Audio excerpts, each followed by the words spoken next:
Hello everyone.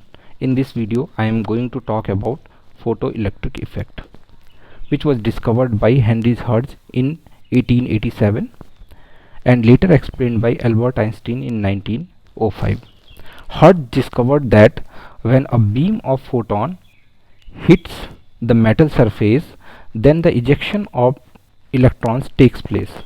He used ultraviolet light beam to eject electrons from the surface of the metal like potassium and cesium. This phenomena is called as photoelectric effect.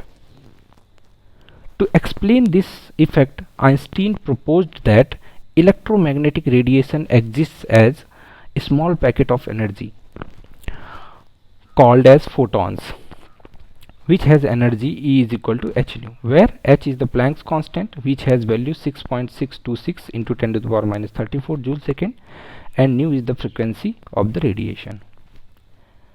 Einstein used an law to explain this phenomena, which was conservation of energy. According to this law, energy can neither be created nor be destroyed, rather it can only be transformed or transferred from one form to another form, according to which the energy carried by incident photons will be equal to the minimum amount of energy required to remove an electron from the surface of the metal, which is also called as work function of the metal, which is represented at phi, plus kinetic energy of the removed electron.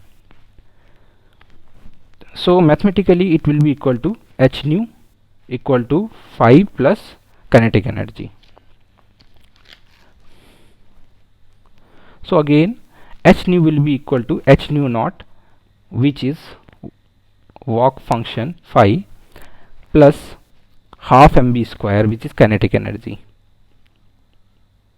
and here nu naught is the threshold frequency of metal. Means we need a minimum amount of frequency to remove an electron from surface of the metal, that is called threshold frequency. So kinetic energy half mv square will be equal to h nu minus h nu naught. As we know that kinetic energy cannot be negative, it will be always positive. So h nu minus h nu naught will be always greater than from 0. From there, nu minus nu naught will be always greater than from 0, and finally nu will be always greater than from 0. So from here we can say that the ejection of electrons from the metal surface, frequency of radiation should be always greater than the threshold frequency. So there are some experimental observations.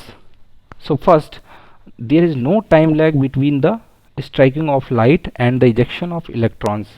This means when the light radiation fall on the surface of the metal, immediately the ejection of electron occurs. And the second point is, number of electrons ejected is directly proportional to the intensity of light. Means as we increase the intensity of light, the number of electrons ejected will be increases. And the third point is, below threshold frequency nu naught, photoelectric effect cannot be observed. Means there is a certain frequency below which we cannot observe the photoelectric effect. Thank you very much for seeing this video. Soon we will meet in another video.